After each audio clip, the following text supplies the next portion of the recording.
Cette fois, ce qu'ils ont commencé, on va terminer. Pour leur montrer que dorénavant, avec moi et les autres leaders du combat d'émancipation et de souveraineté de l'Afrique, ce sera les 2 yeux pour un œil et toute la mâchoire pour une dent.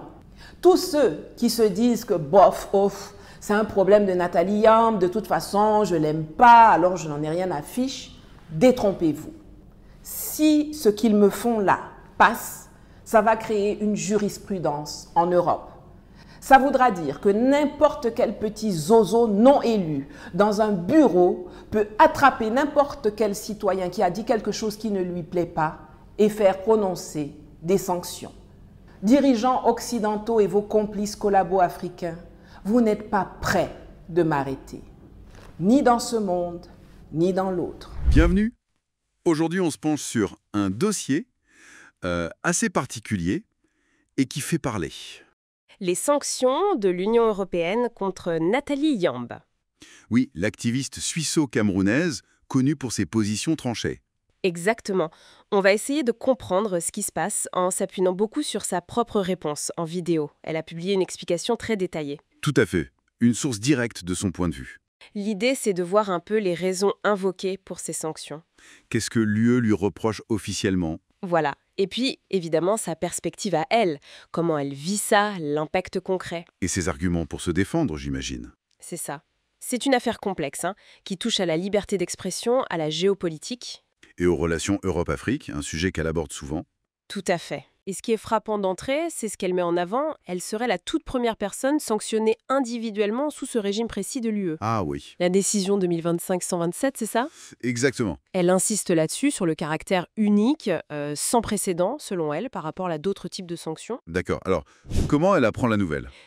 Elle dit que c'est le 26 juin, via son avocat, Juan Branco, Et les reproches officiels, alors? tels qu'elle les cite depuis le journal officiel de l'UE, c'est assez lourd. Activité de déstabilisation liée à la Russie. Déstabilisation, c'est-à-dire? Plus précisément, on lui reproche des prises de position pro-russes qui viseraient à, je cite, en substance, évincer la France et l'Occident d'Afrique par la manipulation de l'information. Ah oui, quand même. Et les sanctions elles-mêmes. Et en Europe. C'est ça. Et puis, gel de tous ses avoirs dans l'UE. Gel des avoirs. Ça veut dire quoi concrètement? Ça veut dire blocage total.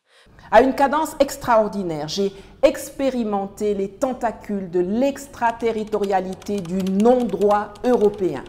L'une après l'autre, mes cartes de crédit sur des comptes en Suisse, en Afrique et dans des banques en ligne ont été bloquées. Mes comptes eux-mêmes bloqués. Mes cryptos inaccessibles. Mes comptes PayPal et GoFundMe fermés. Tout comme mes comptes Amazon, Airbnb, Booking, Deezer, eBay. Des contrats annulés. Impossible de payer mon loyer, mes assurances, mes impôts, mes avocats, mes médicaments. Impossible d'acheter un billet d'avion, d'écouter de la musique, de regarder Netflix, de prendre un Uber, de passer une commande en ligne, de régler une note d'hôtel. Et en plus, interdiction pour n'importe qui de lui fournir des fonds ou des ressources économiques. C'est vraiment un isolement financier. On imagine sa réaction. Elle ne doit pas être d'accord avec cette justification. Pas du tout. Elle conteste ça, mais alors frontalement. Qu'est-ce qu'elle dit alors? Pour elle, la vraie raison, ce n'est pas la Russie, c'est ses opinions. Ses opinions anticoloniales, panafricaines. Des idées qu'elle défend depuis longtemps. Oui, elle insiste là-dessus. Elle cite des discours qui datent de 2017, 2019, même des écrits de 2004. Bien avant le conflit ukrainien, donc. Donc l'accusation d'être pro-russe ou un agent russe? Elle qualifie ça de mensonge instrumentalisé. Une excuse, quoi. Selon elle, c'est pour faire taire ses critiques sur la politique occidentale en Afrique. Et elle parle aussi d'un double standard, je crois. D'un deux poids, deux mesures. Exactement. C'est un point central de sa défense. Elle dit, regardez, il y a des personnalités occidentales, des journalistes, des politiques, qui tiennent des propos parfois très critiques envers l'OTAN ou sur l'Europe et l'Afrique. Et eux, ils ne sont pas sanctionnés. Non, dit-elle. Et elle va jusqu'à suggérer, de manière assez directe, que sa couleur de peau joue un rôle. Elle dit, parce que contrairement à moi, ils sont blancs. C'est une accusation très grave de traitement discriminatoire. D'accord. Et sur le plan des principes du droit, elle argumente comment? Elle affirme que ces sanctions qu'elle pense initier politiquement par la France violent un principe fondamental, la liberté d'expression. Garantie par l'UE elle-même. Oui, Elle cite l'article 11 de la Charte des droits fondamentaux de l'Union européenne.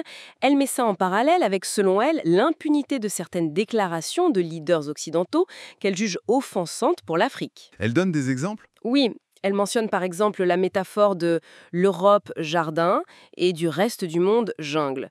Pour elle, il y a une incohérence flagrante. Venons-en à l'impact concret sur sa vie. Elle décrit des choses assez terribles, non? Oui, c'est saisissant.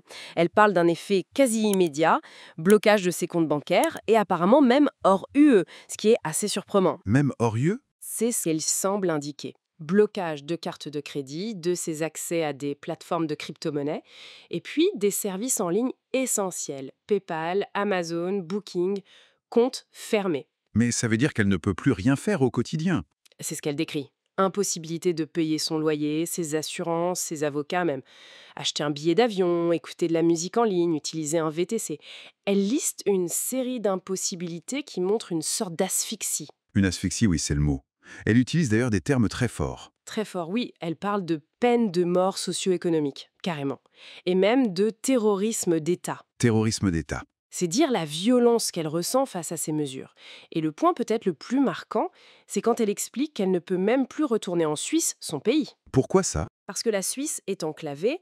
Pour y aller en avion, il faut survoler l'espace aérien de l'UE. Et ça, maintenant, c'est interdit pour elle à cause de l'interdiction de transit. C'est fou. Ça donne vraiment la mesure de l'isolement. Absolument. Et comment elle interprète tout ça, au final? Quelle est sa lecture globale et qu'est-ce qu'elle compte faire? Pour elle, c'est clair. C'est une tentative de la faire taire et d'intimider d'autres voix qui seraient critiques en Afrique ou ailleurs. Une sorte d'exemple. C'est comme ça qu'elle le présente. Mais elle dit qu'elle ne va pas se laisser faire. Elle annonce vouloir contre-attaquer sur le terrain juridique. D'accord. Elle voit ça non pas comme une affaire personnelle, mais comme un nouveau front dans son combat plus large pour la souveraineté africaine, comme elle dit. D'ailleurs, elle termine sa vidéo en remerciant longuement tous ses soutiens. Donc, si on résume, on a une situation de confrontation directe.